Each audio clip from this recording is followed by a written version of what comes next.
All right, so this first slide is just showing you the contact information for myself. My name is Mia Brown. I am an Environment and Development Planner with the North Central Texas Council of Governments, and I oversee our FEMA Cooperating Technical Partners Program and grants.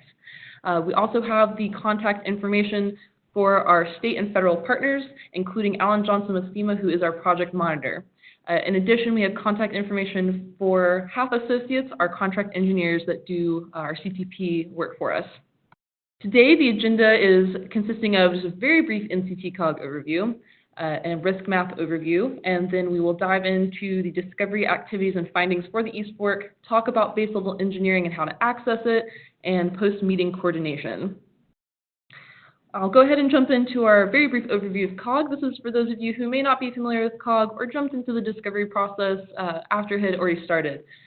Briefly, we are a voluntary association of by and for local governments, and we exist to help plan for common needs and recognize regional problems and opportunities.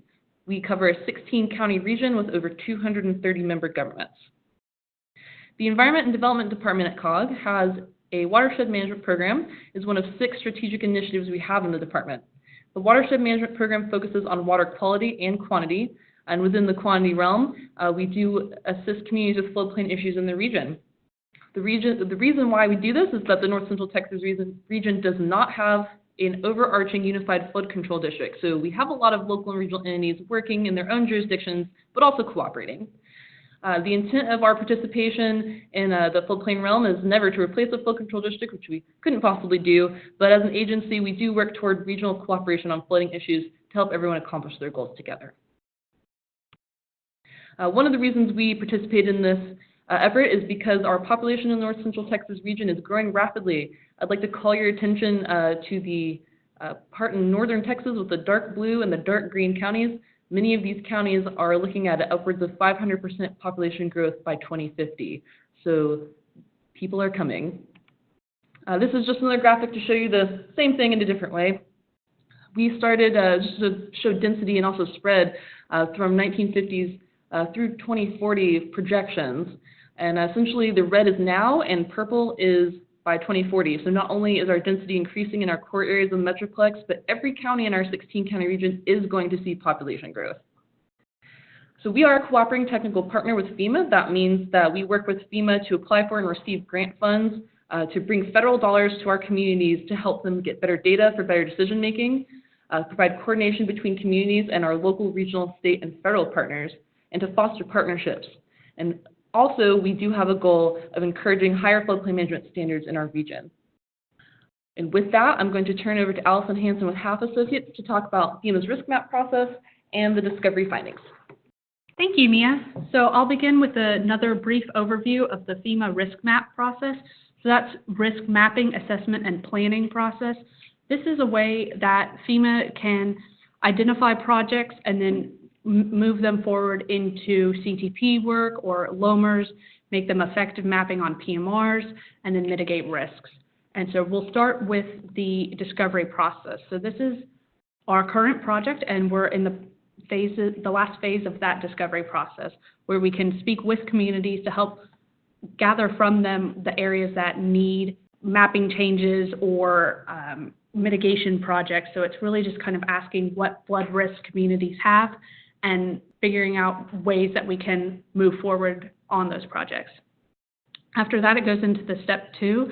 So this is the areas where LOMRs can happen, or CTP, cooperating technical partners, can come in and get new studies done. So that's going to be updating H&H based off of base level engineering and incorporating different structures into the models to make them more detailed. And then we'll go into phase 3, and that's the communicate risk phase. So this is where the LOMRs can go effective or be incorporated onto the DFIRM maps through the physical map revision PMR process. After that, they can also go through the capital improvement projects or mitigating the risk themselves. So once you have new mapping in an area, the communities can go through and mitigate those risks, maybe by changing the infrastructure in that place to alter the map, how the water flows through that area. So what's nice about the risk map process is it's very action driven. So it's really FEMA reaching out to say to the community leaders, what are the areas that you want changed? What are the risks that you know of? And that way we can move forward in mapping those areas. And so it's a nice way to have the communities in the driver's seats to pick the studies to move forward. And it's also set around risk and protection and making sure that we're mitigating flood risks in your community.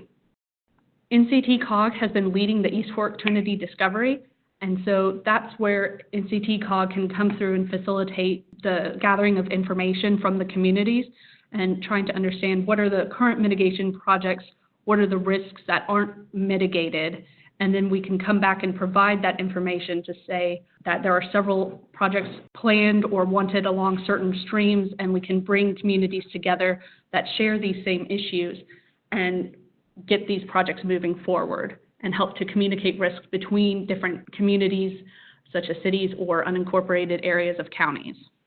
This is the overview of the discovery process. So it begins when FEMA selects the watershed for discovery, and then it goes into the coordinating between different stakeholders where NCTCOG can host the preliminary pre-discovery meetings, and that's getting these communities on board and introducing them to the discovery process.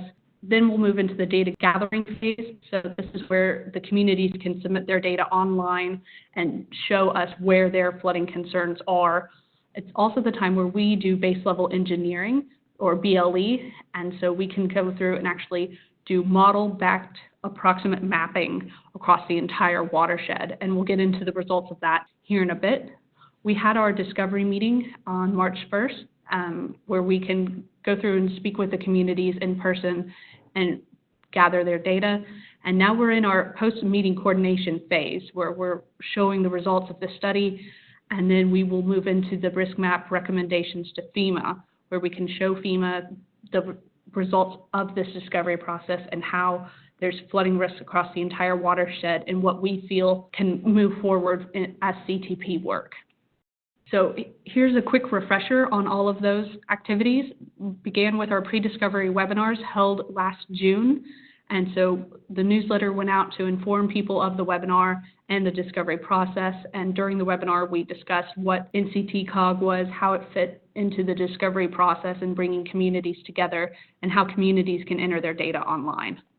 On our discovery website, we did have several different questions that communities could go through and fill out to talk about their flooding risks. You know, questions such as, do you have comments on the accuracy of your current floodplain mapping? Or do you have different stockpiles of GIS data that you can share with us? And so we also wanted to collect data from a web map. And so communities could go through and specifically highlight roads that were overtopping or other flooding concerns, areas with high water marks or low water crossings, areas that had significant land use change. Maybe there was a plan to bring in a new development and it would alter the H&H in that area. Or communities could call out areas where they felt that the current effective mapping wasn't appropriate and didn't demonstrate the current flooding conditions in an area. Our discovery meeting was held at the Dallas County Road and Bridge District 1 office. So thank you so much for having us out there. Many people came out to talk about their flooding risks, and they were able to coordinate between other communities as well. So for instance, if you had a stream that ran through multiple communities, these cities could come through and say, you know, both of us independently want our area studied. Maybe we could go in together and have that unified flooding risk addressed in one connective model. So it was a great way to get discussion generated between different communities or other stakeholders. So we also had Texas Water Development Board, North Texas Water Municipal District, and the Army Corps of Engineers and TxDOT. There were quite a few comments submitted. So between every community in the watershed, we had over 300 communities, over 300 stakeholder comments submitted. So there are several different kinds of comments that could be submitted. One was flooding risk.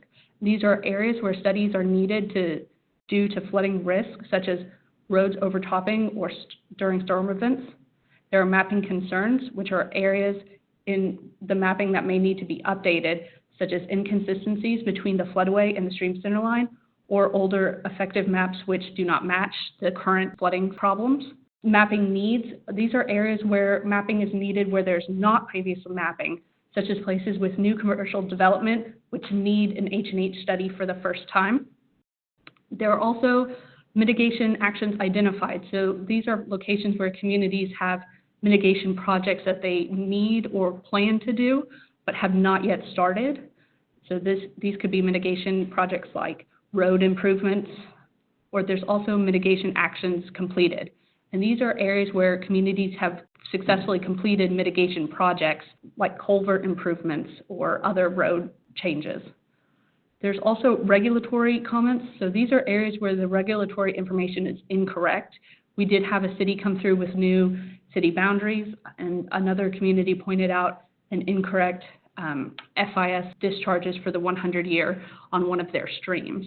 So with these 326 stakeholder comments, the graph on the right demonstrates how many per community. And so some of these comments might be across multiple communities. And so there were quite a few that showed risk for more than one area. These demonstrate the stakeholder comments by type. And so you can see that most of the comments we received were on flooding risks. And so it's a nice way to point out places where roads are overtopping and they need to have new studies come in or have capital improvement projects to change the roadways themselves. And we had very few regulations comments submitted. We were also able to identify study streams that have requests for further studies. And so these are Cottonwood Creek, Rowlett Creek, Wilson Creek, Bear Creek 2, Stover Creek, Brown Branch, Bowman Branch, Prairie Creek, and streams 2D8 and 2D9. And so Rowlett Creek specifically had a lot of future and potential loamers, requests for calibrations based on new stream gauge data, differences between FEMA flows and McKinney's fully developed flow conditions. So there were a lot of comments across multiple municipalities on Rowlett Creek. And so it would be a great study to do in one cohesive project instead of dividing along county or city boundaries. Bowman Branch and Brown Branch needed updated connectivity models, while streams 2D8 and 2D9 have inconsistencies between the floodway and the stream center line on the current effective data. Also, I have on the right several comments that are called out, and so these are the most of the kinds of projects that were submitted.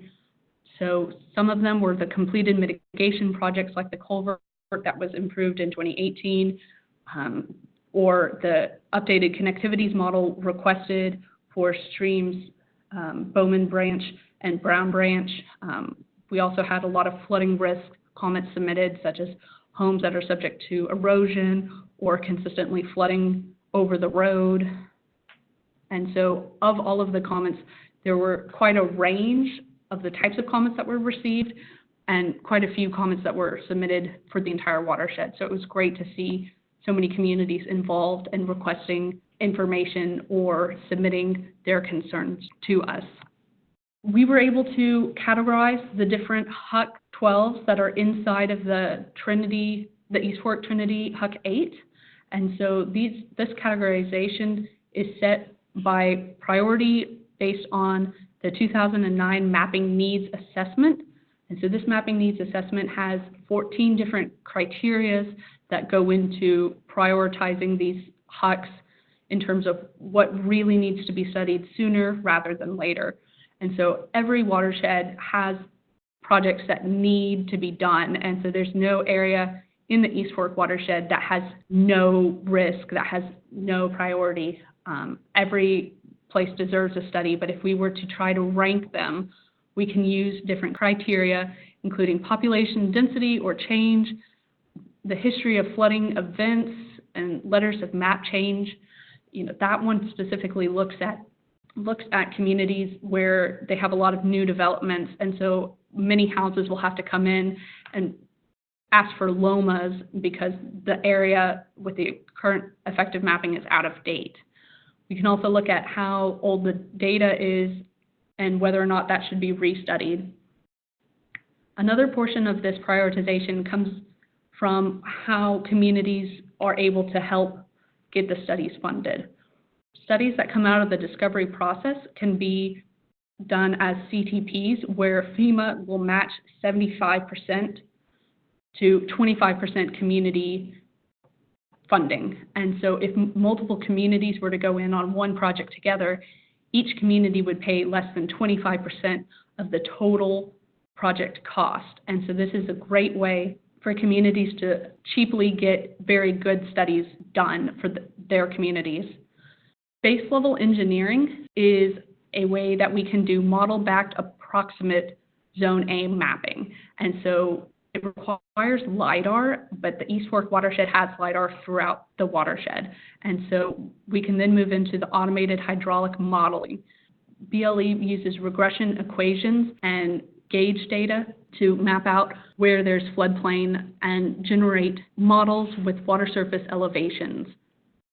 The products that you can expect out of the base level engineering include hydraulic modeling at several different storm events, including the 10%, the 4%, the 2%, the 1%, and the 0.2%. That 1% is the 100-year flood event, which is the regulatory values, but the 10% is the 10-year storm event, and this is the most common storm event that the East Fork watershed receives. And this storm event is very nice to look at in terms of mitigation. So when it's raining, what kind of flooding can you expect? We also do mapping at the 10-year event, the 100-year event, and the 500-year event. And all of that data is available to you. We also have depth and analysis grids. So these are depth grids that can come through and say at this specific location during a 100-year flood event, you can expect there to be 4 feet of flooding or 6 feet of flooding, and it's a nice way to show the different risks for your community. We also have areas of expanded risk. Maybe your community had a couple streams done before, and now this BLE has more streams that are studied, or maybe the new BLE shows that some areas are wider in the floodplain than what the current effective map shows, or that it's more narrow. And with this BLE mapping, you do not have to change your regulations to regulate to the BLE mapping. It's simply an option if you wanted to adopt it, or if you wanted to take the BLE mapping and make it into a detailed study by adding in different structures to it. We will go through later in the presentation on how you can download the base level engineering information and use it for regulatory things if that's what you want to do. Areas of mitigation interest. So this is a points file that you can use, especially when you're trying to go from base level engineering into detailed studies. So it's an inventory of structures for future discovery and mitigation efforts. Because the BLE does not include structures in the modeling process, when the BLE is updated from the approximate to detailed models, these AOMI points can be used as a baseline for potential structures. All of the road crossings, dams, and other stream flow constrictions are located in our database and are considered at risk. But the graphic shown here on the right only shows its selection so that you can get an idea of what kind of AOMI points are included in the database. But in the actual database, there are over 6,000 points. So it does a nice job of highlighting areas that you can look at when trying to update the model into a detailed model. AOMI points also include places that have significant changes, whether it's comparing our BLE mapping to the current effective mapping, or looking at land use change, and that's where you have development. AOMI points also include high water marks, low water crossings, and places identified by the communities. In terms of the dams, we do have over 60 high hazard dams with emergency action plans in the watershed. And so the AOMI points are a really good starting place to help identify increased risks in the watershed. HASIS is a FEMA software which incorporates the 100-year depth grids to assess potential losses and damages to building and infrastructure, lost wages, social costs, and many other factors. While BLE mapping identifies the area of probable flooding, HASIS takes it one step further to identify the consequences of flooding and value the building and content damages on a census block level. The East Fork Watershed has the potential to lose up to $1.8 billion if a 100-year storm event were to occur throughout the watershed. We can categorize risk in terms of potential dollars lost, ranging in areas of very low risk up to $1,000 to very high risk up to $30 million per census block. HASIS is also a really nice tool that you can further refine to look at specific types of losses. For example, communities can access the HASIS file we created to identify losses specifically to agriculture, business, or residential losses. You can also go through and take the 10-year mapping extents to generate data that shows what kind of losses you can expect in that 10-year storm, and that's the most common storm that North Texas has. In the East Fork watershed, there are over $178 billion worth of vulnerable assets, including residential, commercial, and other asset types. These other at-risk assets include industrial facilities, schools, religious places of worship, and government facilities. When we look at the consequence of the 100-year flood event, we see that an estimated 1% of the assets could be damaged. Though this is a small percentage, the losses are estimated at nearly $100 million to residential alone, with commercial losses at $170 million and other losses at $90 million. We have a question in the chat. Is HASIS a free software?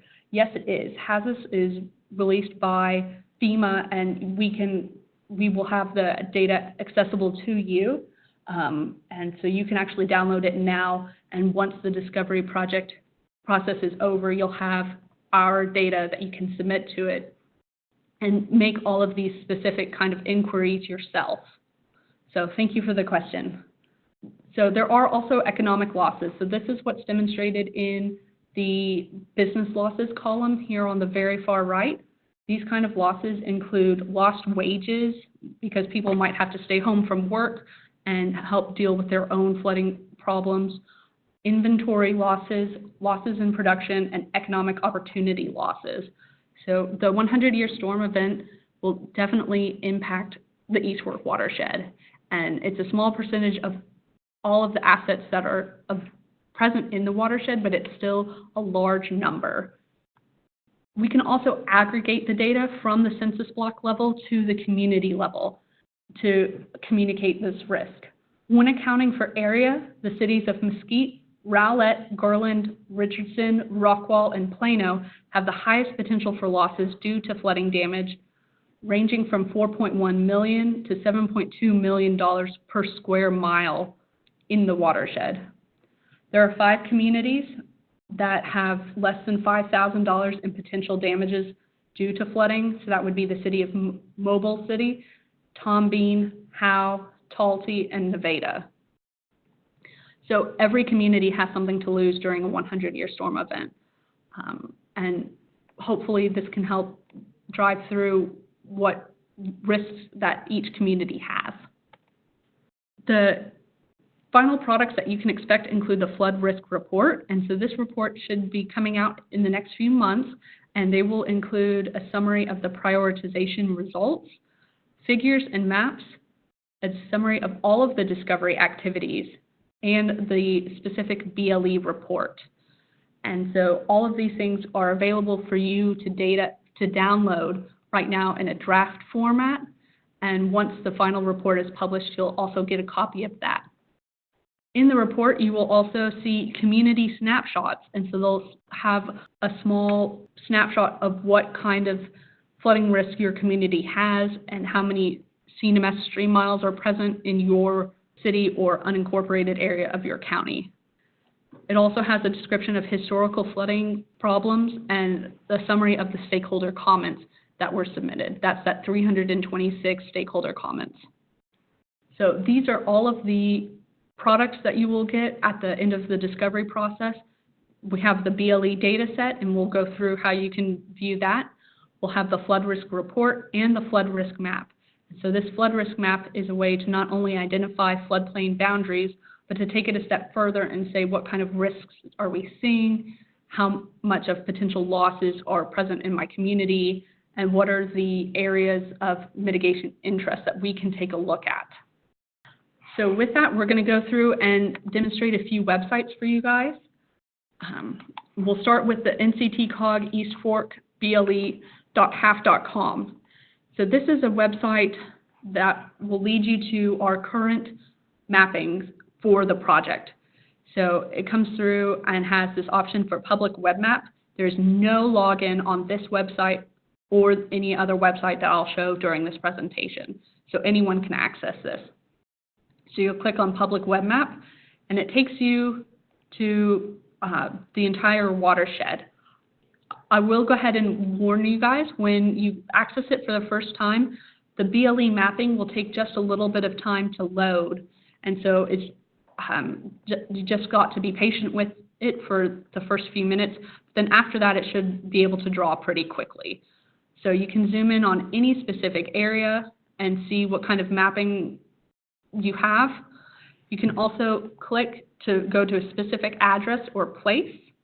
And so if you have the address of your city hall, or someone were to come through and say, you know, hey, what do you think of my new house? And you can come through and tell them, well, you know, you're in the floodplain, so definitely get that flood insurance.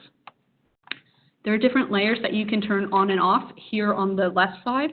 So you can turn off the mapping, and if you only care about the depth of flooding, you can turn that on and go in and see exactly what kind of flooding you can expect.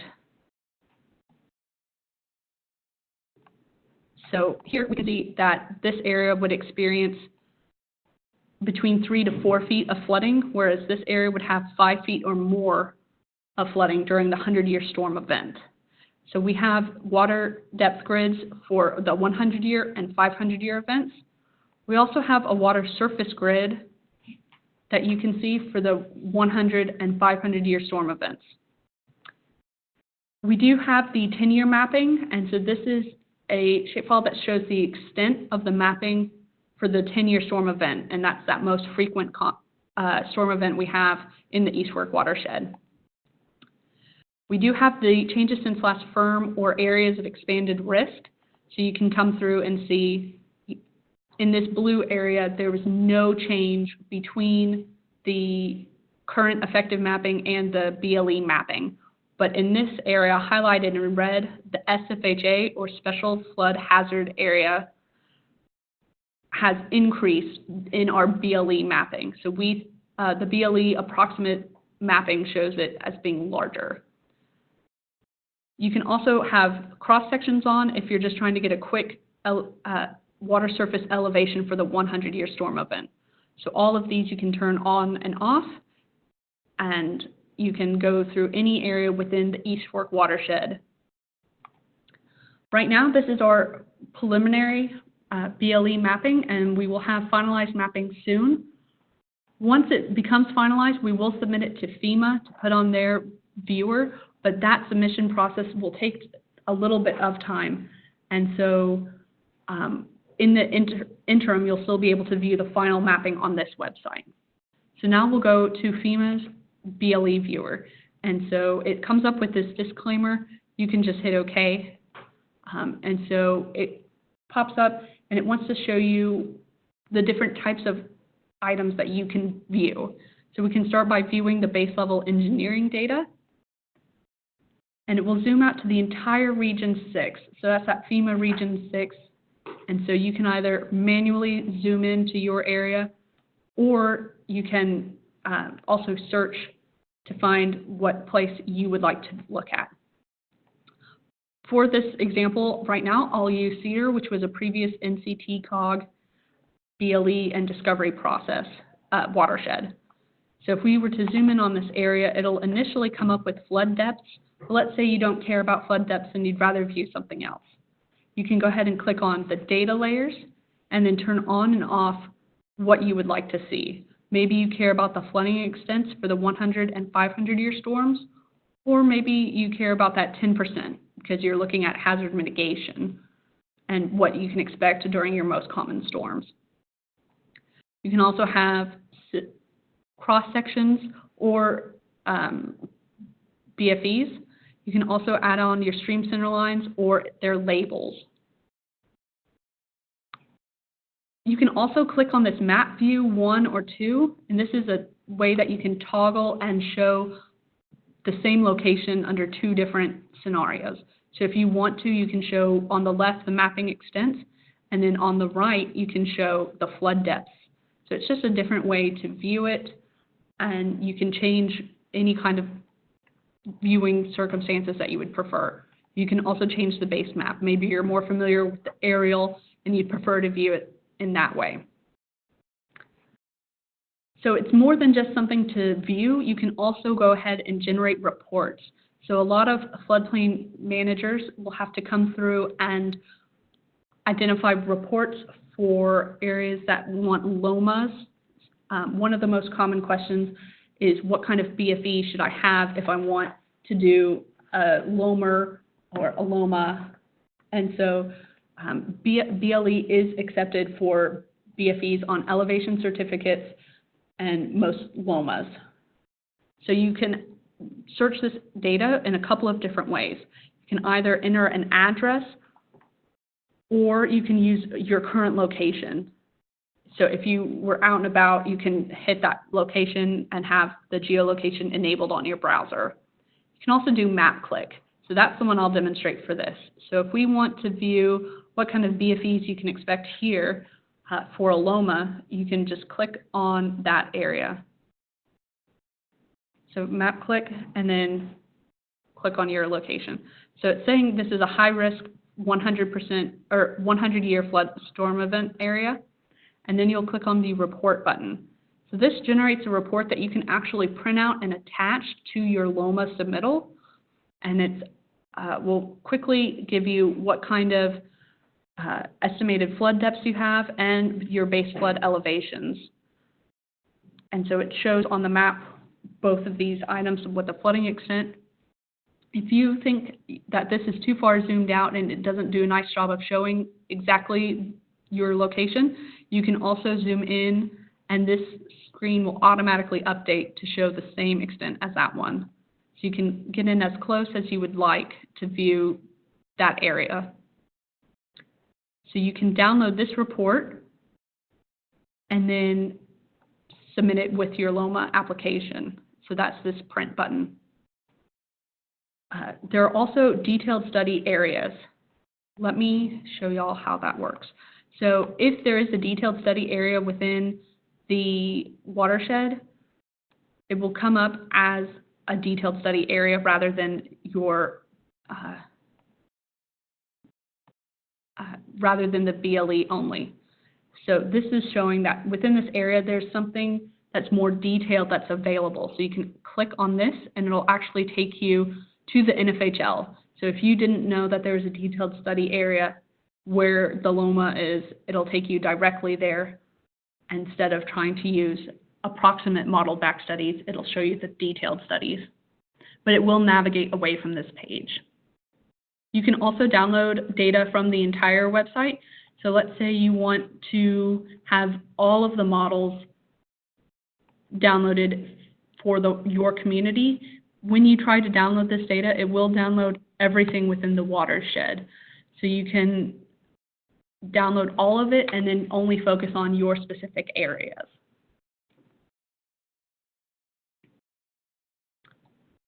Okay.